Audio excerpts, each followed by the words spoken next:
Welcome to our channel. In this video, we'll discuss about the Meckel's diverticum. So let's get started the lecture. So what is Meckel's diverticulum? It is a remnant of the vito-intestinal duct. So it is a remnant of,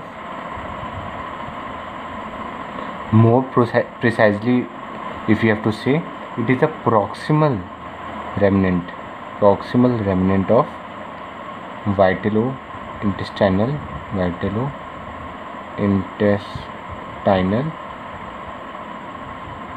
duct.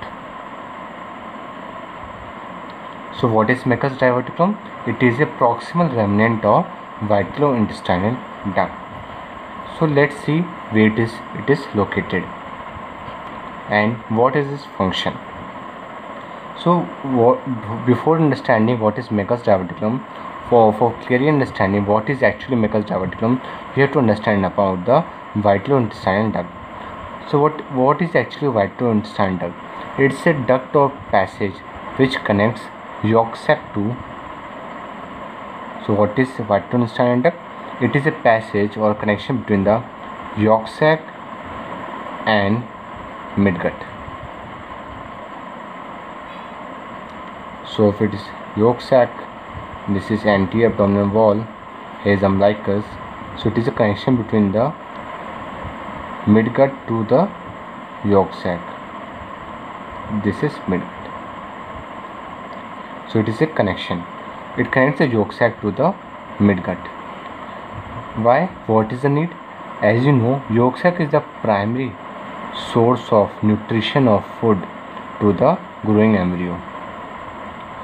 So it is a connection between the yolk sac to midgut, and because it provides or derives nutrition from the yolk sac and give it to the midgut for the utilization by the embryo. But by the 7th to 8th week of gestation, the need for the vitello-intestinal duct is no longer needed. So vitello-intestinal duct is no longer needed by the 7th to 8th week. Why? Because the primary source of food is now provided by the primary source of food becomes the placenta. So placenta takes over the function of providing nutrition of vitello-intestinal duct. So what happens? Vitello-intestinal duct regress or it degenerates. In most of the subjects, the vitello-intestinal duct it degenerates, but in some subjects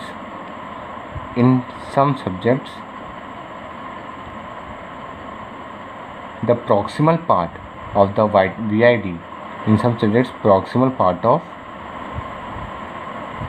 VID remains and forms the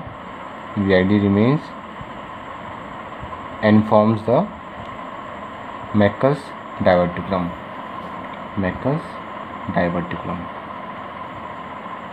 So now let us see what are the characteristics of Meckel's diverticulum.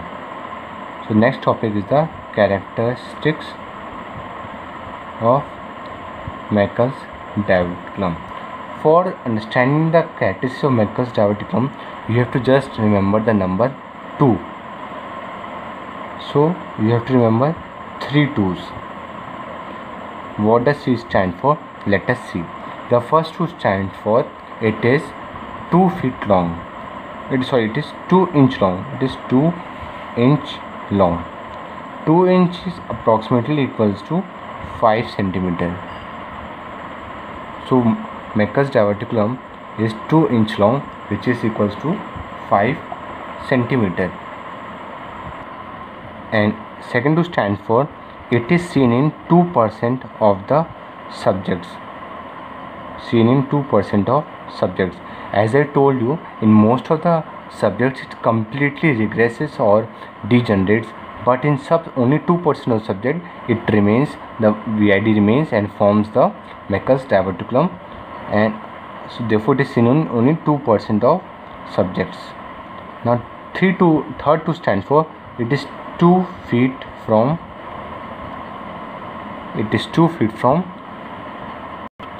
ileocecal valve.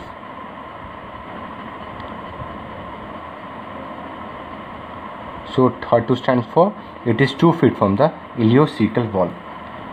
How? Suppose this is cecum, above is the colon and is ileum. So here is the ileocecal valve. So it is 2 feet from ileocecal valve. You have to note that either the Meckel's diverticulum, the remnant may be free or it may be attached to some structure.